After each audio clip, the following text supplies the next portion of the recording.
Good morning students. कल हम बात कर रहे थे आवर्त सारणी के तत्वों के प्रकार। तत्वों को हमने किस प्रकार से विभाजित किया था तो हम देखेंगे आगे। तत्वों के प्रकार, तत्वों के प्रकार हमने देखा था। तत्व थे वो 4 प्रकार के थे।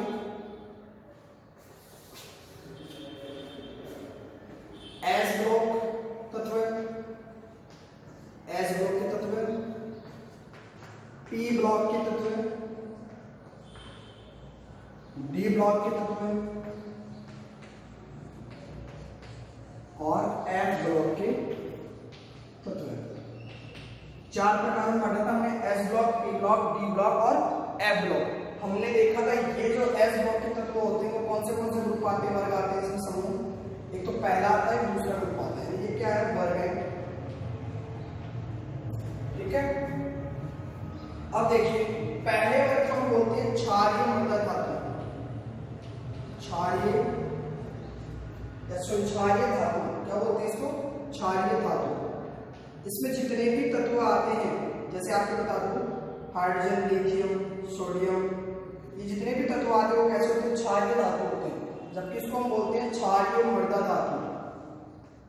क्षारीय मृदा धातु यानी पहले वर्ग में आने वाले सभी तत्वों को हम क्या कहते हैं, क्षारीय धातु। द्वितीय वर्ग में आने वाले सभी तत्वों को हम क्या कहते हैं, क्षारीय मृदा धातु। आगे देखो क्यों, क्योंकि ये क्या करते हैं, क्षारीय धातु क्या करते हैं, जल के साथ क्रिया करके, जल के साथ क्रिया करके काष्ठिक बनाते हैं। क्या बनाते हैं, काष्ठिक बनाते हैं, काष्ठिक बनाते हैं। क्या बनाते हैं, काष्ठिक बनाते हैं,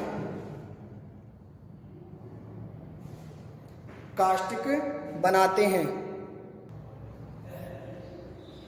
देखिए फिर हमने देखा प्रथम वर्ग होते हैं, इसकी ऑक्सीजन अवस्था कितनी होती है, +1, यानी इसके ऊपर चार्ज कैसा होता है, +1। यानी ये क्या करते हैं, आसानी से एक इलेक्ट्रॉन को त्याग देते हैं ताकि ये अक्रिय गैस, नोबल गैस का जो आपका है विन्यास, इलेक्ट्रॉनिक विन्यास, उसको ग्रहण कर सकते हैं। और इसकी क्या होती है, +2 ऑक्सीजन अवस्था होती है। ये क्या करता है, दो इलेक्ट्रॉन को आसानी से क्या करता है, त्याग कर सकता है, डोनेट कर सकता है। अब हम बात करते हैं पी ब्लॉक में।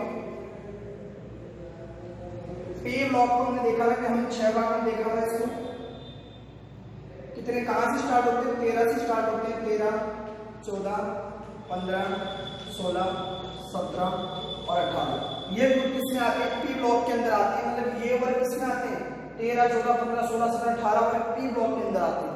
हम बात करते हैं 13वें वर्ग की, तो देखो बोरॉन, ये हमने पढ़े थे 13वें वर्ग। इसको हम बोलते हैं बोरॉन परिवार, बोरॉन का परिवार या बोरॉन परिवार। वैसे ही आगे क्या आता है, carbon, nitrogen, oxygen, chlorine, neon. ठीक है, इसको हम क्या बोलेंगे, कार्बन परिवार या कार्बन की फैमिली। वैसे ये नाइट्रोजन फैमिली या ऑक्सीजन फैमिली। इसको लेकिन हम स्पेशल नाम बोलते हैं चैल्कोजन। क्या बोलते हैं, चैल्कोजन। और 17वें ग्रुप को हम बोलते हैं हैलोजन। क्या बोलते हैं, हैलोजन। हैलोजन कौन कौन से होते हैं, fluorine, chlorine, bromine, iodine.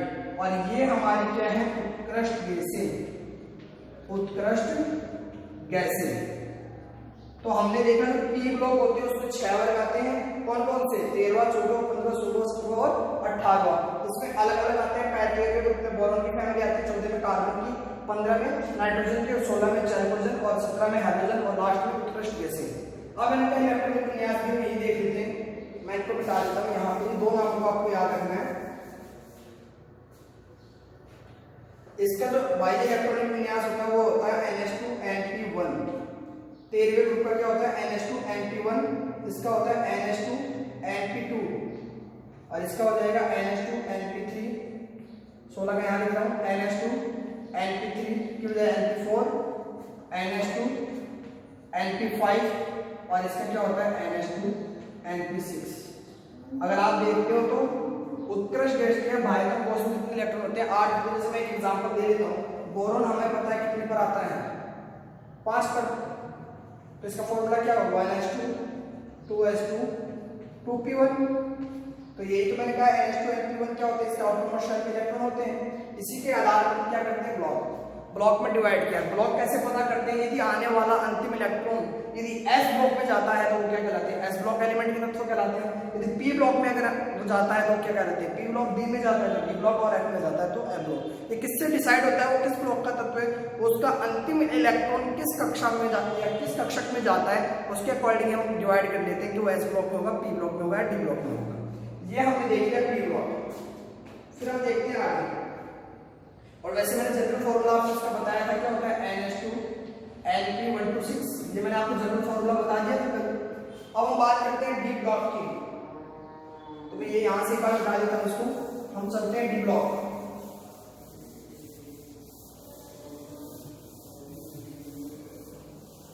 D block सबसे पहले बात करें डी ब्लॉक के तत्वों को ना, तो वे तत्व जिसमें अंतिम इलेक्ट्रॉन कहां जाता है? डी पोस्ट सेल में जाता है, उसको क्या कहते हैं? डी ब्लॉक तत्व कहते हैं। इसको हम संक्रमण तत्व भी बोलते हैं। क्या बोलते हैं? संक्रमण तत्व। बी ब्लॉक के तत्वों को संक्रमण तत्व भी कहा जाता है। क्यों? क्योंकि ये हमें क्या करते हैं? परिवर्तनशील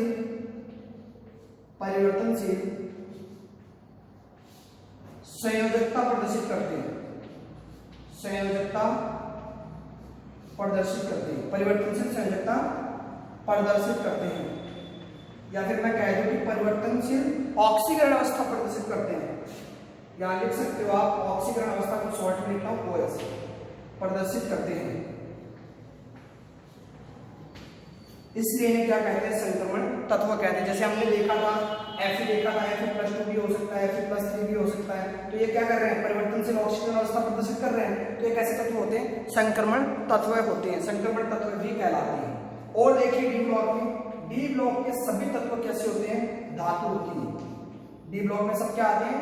धातु आते हैं। मोस्टली क्या होते हैं? कलर्ड, रंगीन होते हैं। मुख्यतः क्या कैसे होते हैं? रंगीन। मुख्यतः कैसे होते हैं? रंगीन होते हैं। ये क्या होते हैं? मुख्यतः रंगीन। आगे देखिए,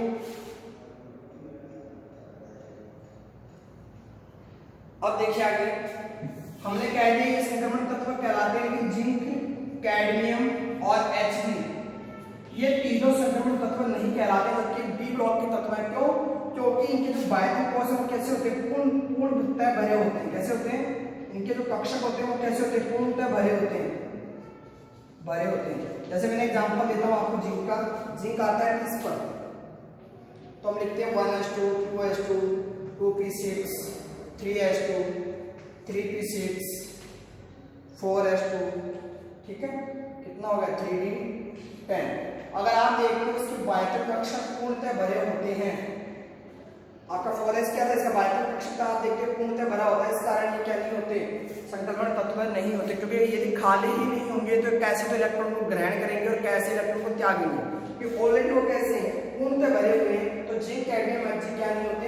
हमारे संक्रमण तत्व नहीं कहलाते। क्या नहीं कहलाते? संक्रमण तत्व नहीं कहलाते। क्यों? क्योंकि इनके जो कक्षक है वो पूर्णतः भरे होते हैं। इनके कक्षक पूर्णतः भरे होते हैं। और इसका सामान्य इलेक्ट्रॉनिक विन्यास कितना होता है? n-1 d 1 to 10 n-s2। ये हम पढ़ चुके हैं डी ब्लॉक के तत्व के अंदर। फिर हम बात करते हैं एफ ब्लॉक के तत्व की। एफ ब्लॉक के तत्व मैं यहां लिख रहा हूं, एफ ब्लॉक के तत्व को। देखो इसके अंदर दो श्रेणी होती है। एक तो होती है लैंथेनॉइड, और दूसरी क्या कौन सी होती है? एक्टिनॉइड। आपको बता दूं सबके सब कौन से ग्रुप में आते हैं? तीसरे वर्ग में आते हैं। इसमें आते हैं तीसरे वर्ग में आते हैं ग्रुप के सारे तत्व। फिर हम बात करते हैं लैंथेनॉइड की। तो लैंथेनॉइड देखो क्या होता है? सीरियम से लुटेशियम, ये 58 से 71 तक होते हैं। परमाणु क्रमांक कितना होता है? 58 से 71। नाम क्या होता है? से लुटेशियम तक, लुटेशियम किसमें आते हैं? लैंथेनाइड श्रेणी में आते हैं। इसके अंदर दो श्रेणी पाई जाती है, एक्टिनोइड श्रेणी और लैंथेनाइड श्रेणी। फिर मैं बात करता हूं किसकी? एक्टिनोइड श्रेणी की। तो एक्टिनोइड श्रेणी में देखिए आप थोरियम से लॉरेंशियम तक आते हैं, थोरियम से लॉरेंशियम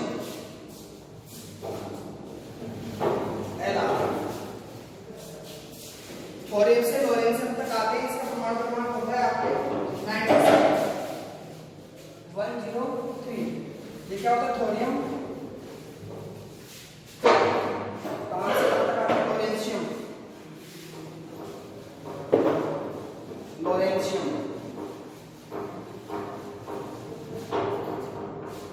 और इनको हम दूसरे नाम से भी जानते हैं, क्या? अंतर संक्रमण तत्व या आंतरिक संक्रमण तत्व भी बोलते हैं। किसको? एफ ब्लॉक को आंतरिक संक्रमण तत्व, संक्रमण तत्व। क्योंकि हमने देखा था इनका सामान्य इलेक्ट्रॉनिक विन्यास कितना होता है? N-2 F1240 NH2 ND 0 से 2। ये इसका सामान्य इलेक्ट्रॉनिक विन्यास होता है। अब देखो आपने देख लिया कि एफ ब्लॉक केवल तीसरे वर्ग में पाए जाते हैं सभी तत्व। इसके अंदर दो श्रेणी होती है, लैंथेनाइड श्रेणी और एक्टिनोइड श्रेणी। फिर हमने देखा पहले लैंथेनाइड श्रेणी में क्या होता है? सीरियम से लेकर लुटेशियम तक पाए जाते हैं, 58 से 71 तक। ये कितने तत्व होते हैं? 14 तत्व होते हैं। और ये कितने होते हैं? 14 तत्व होते हैं। एंड टोटल कितने तत्व आ रहे हैं ब्लॉक में? 28 तत्व है। और जबकि एक्टिनोइड श्रेणी की बात करते हैं तो थोरियम 90 से 100 तक, इसमें 14 तत्व है, थोरियम से लॉरेंशियम तक।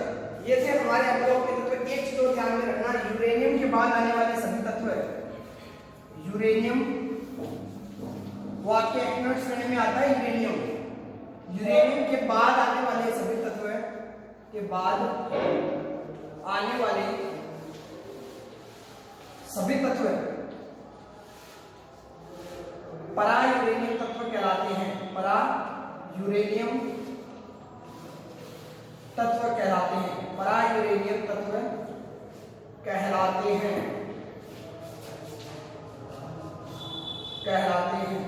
ये हमने पढ़ लिया कि तत्वों को कितने प्रकार में बांटा? 4 प्रकार में बांटा, S block, P block, D block और एफ ब्लॉक के अंदर। फिर हमने देखा एस ब्लॉक के तत्व थे वो किस में आते थे? पहले और दूसरे वर्ग में आते थे। पहले और दूसरे वर्ग में क्या था? पहले को हमने कहा था क्षारीय धातु, दूसरे को हमने कहा था क्षारीय मृदा धातु। फिर हमने पी ब्लॉक की बात की, 13वें से लेकर 18वें वर्ग तक आते हैं। 13वें ग्रुप को हमने क्या था? बोरॉन की फैमिली, फिर कार्बन फैमिली, फिर नाइट्रोजन फैमिली। ऑक्सीजन को हम क्या बोलते हैं? चैल्कोजन फैमिली, चैल्कोजन परिवार से।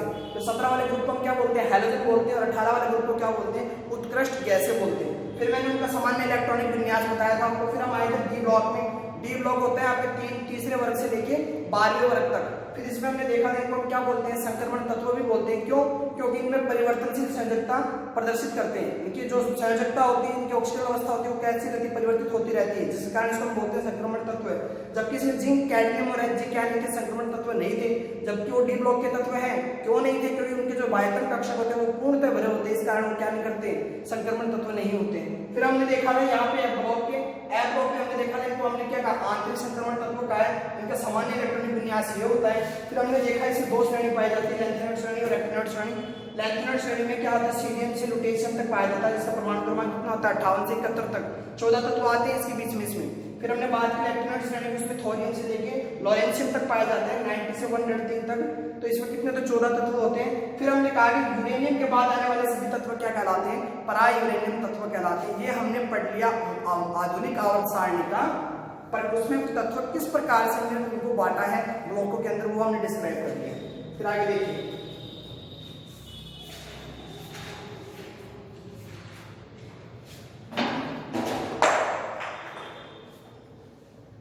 फिर हम पढ़ेंगे तत्वों के गुणों में आवर्तता। तत्वों के गुणों में आवर्तता, तत्वों के गुणों में आवर्तता। अब इसके गुण पढ़ेंगे हम आधुनिक आवर्त सारणी में। देखो सबसे पहले समझ लेते हैं आवर्तकता क्या होता है। हमने आवर्त सारणी में देखा तो इसका आवर्तकता का मतलब ये होता है कि निश्चित समय अंतराल के बाद या तो उसके गुण कैसे हो जाए, तत्वों के गुण समान हो जाए, या फिर क्या हो जाए निरंतर बढ़े, या फिर क्या हो जाए घट जाए। यानी एक निश्चित अंतराल के बाद में उसमें निश्चित चेंजमेंट आता है, उसको हम क्या कहते हैं आवर्तिकता बोलते हैं। सबसे पहले हम पढ़ेंगे इसके अंदर क्या परमाणु आकार, परमाणु आकार या फिर हम कह सकते हैं परमाणु त्रिज्या, परमाणु त्रिज्या। तो बात करते हैं परमाणु त्रिज्या होती क्या है। तो देखिए आप, ये आपका नाभिक था, ये आपकी क्या थी कक्षा थी, ठीक है। यहाँ इलेक्ट्रॉन क्या कर रहे थे, चक्कर लगा रहे थे। नाभिक से लेकर, नाभिक और बाह्यतम कक्षा के इलेक्ट्रॉन के बीच की दूरी को हम क्या कहते हैं परमाणु त्रिज्या बोलते हैं। क्या, नाभिक से लेकर बाह्यतम कक्षा के इलेक्ट्रॉन तक की दूरी, वो हम इलेक्ट्रॉनिक विन्यास लिखेंगे तो हमें पता चल जाएगा कि लास्ट वाला कौन सा बाह्यतम कक्षक है, उसके बीच की दूरी क्या कहलाती है, इसको हम बोलते हैं परमाणु त्रिज्या। अब देखिए परमाणु त्रिज्या के बाद में ये तो हमें पता चल गया परमाणु त्रिज्या। फिर हम बात कर रहे हैं कि आवर्त में, जब हम आवर्त में नीचे की तरफ आते हैं, पहले आवर्त से दूसरे से सातवें आवर्त तक जाते हैं, तो जो परमाणु त्रिज्या होती है वो कैसी होती है, बढ़ती है, बढ़ती है। जबकि हम क्या करते हैं आवर्त सारणी के अंदर बाएं से दाएं जाते हैं तो इनकी क्या होती है, घटती है, क्या परमाणु त्रिज्या। अब वो देखिए कैसे बढ़ती है कैसे घटती है। मान लीजिए आपके पास यहाँ पे क्या था, हाइड्रोजन, लिथियम, सोडियम, पोटेशियम, इस प्रकार आपके पास ये तत्व थे। आपने देखा हाइड्रोजन का क्या होता है, उसके पास एक इलेक्ट्रॉन होता है, ये लो। फिर आपने देखा यहाँ पे क्या हो रहा है, लिथियम, लिथियम की बात करें तो इसमें कितने इलेक्ट्रॉन होते हैं, 2 इलेक्ट्रॉन, सॉरी 3 इलेक्ट्रॉन। तो ये 2 आ गए, फिर लास्ट दूसरे में कहां चला गया, यहाँ 1 3, कि पहले में 2 ही आ सकते हैं, मैंने बताया था आपको तो में। फिर यहाँ देखिए पोटेशियम, सोडियम के, तो सोडियम में देखिए यहाँ बना रहा हूँ 1, पहले में कितने 2 इलेक्ट्रॉन आ सकते हैं मैक्सिमम, दूसरे में कितने आ सकते हैं 8, तो मैंने ये बना दिया देखो 1 2 3 4 5 6 7 8। फिर तीसरे में कितने आएंगे, कितना बच गया 1। तो आप देख रहे हैं जैसे जैसे हम आवर्त सारणी में नीचे की तरफ जा रहे हैं तो वहां पर नंबर ऑफ सेल, यहाँ पे कोषों की संख्या क्या होती जा रही है, बढ़ती जा रही है, जिसके कारण उसका आकार भी क्या हो रहा है, बढ़ते जा रहा है। और उनके बीच परमाणु त्रिज्या भी क्या हो रही है, देखो बढ़ती जा रही है। मैंने कहा था परमाणु त्रिज्या क्या होती है, नाभिक से लेकर बाह्यतम कक्षा के इलेक्ट्रॉन के बीच की दूरी को हम क्या कहते हैं, नाभिक की त्रिज्या, परमाणु त्रिज्या कहते हैं। ये दूरी देखिए, ये धीरे धीरे क्या हो रही है, नीचे की तरफ जा रही है, तो बढ़ती जा रही है। क्यों, इसके आगे हम कारण लिख लेंगे।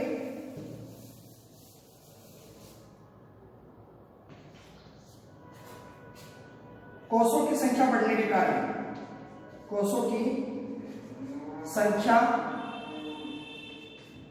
बढ़ने के कारण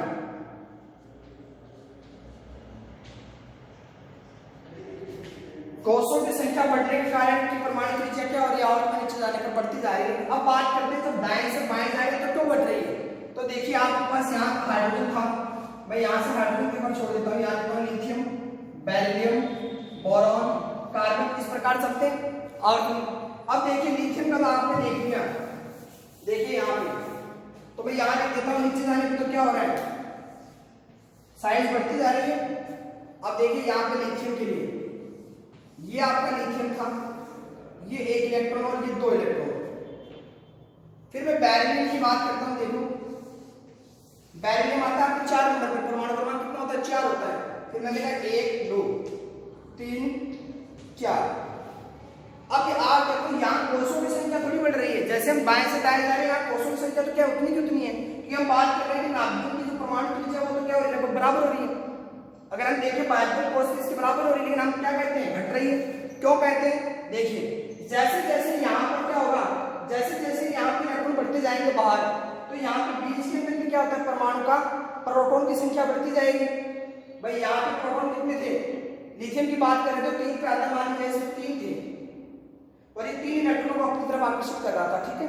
यहाँ पे कितने आ जाएंगे, बेरिलियम में 4, ये प्रोटॉन 4 आ जाएंगे इसमें, क्योंकि हमें पता है परमाणु क्रमांक किसको दर्शाता है, प्रोटॉन की संख्या को दर्शाता है। अब यहाँ पे देखो प्रोटॉन और इलेक्ट्रॉन के बीच में क्या लग रहा है, आकर्षण बल। जबकि अगर आप देखो तो इलेक्ट्रॉन और इलेक्ट्रॉन के बीच में प्रतिकर्षण बल भी तो लगेगा। भाई इलेक्ट्रॉन इलेक्ट्रॉन के बीच में प्रतिकर्षण भी लग रहा है, और प्रोटॉन और इलेक्ट्रॉन के नाभिक के इलेक्ट्रॉन के बीच में आकर्षण बल लग रहा है तो साइज कब घटेगी, जब आपका नाभिक और इलेक्ट्रॉन के बीच में जो आकर्षण बल लग रहा है वो क्या हो जाए, ज्यादा हो जाए। किससे, इलेक्ट्रॉन इलेक्ट्रॉन प्रतिकर्षण से। क्या हो गया, तो मैं कह रही यहाँ पे जो प्रभावी नाभिक के आवेश है, प्रभावी नाभिकीय आवेश, आवेश के बढ़ने के कारण, बढ़ने के कारण, देखो प्रभावी नाभिकीय आवेश बढ़ने के कारण मतलब यहाँ और बाह्य इलेक्ट्रॉन के बीच में जो आकर्षण को लगता है वो ज्यादा होगा है। किसकी तुलना में, जो इलेक्ट्रॉन इलेक्ट्रॉन के बीच में प्रतिकर्षण हो रहा है। अगर इलेक्ट्रॉन इलेक्ट्रॉन के बीच में प्रतिकर्षण ज्यादा हो जाता तो ये बाहर की तरफ जाता तो इसका आकार क्या हो जाता, बढ़ जाता। लेकिन यहाँ पे नाभिक का आकर्षण बल क्या है, ज्यादा है, इसलिए इसका धीरे धीरे आकार क्या होता जाता है, घटते जाता है। ये हमने पढ़ा परमाणु त्रिज्या।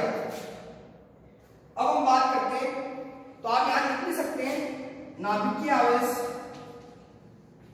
नाभिकीय आवेश ज्यादा होता है किससे, इलेक्ट्रॉन इलेक्ट्रॉन प्रतिकर्षण से,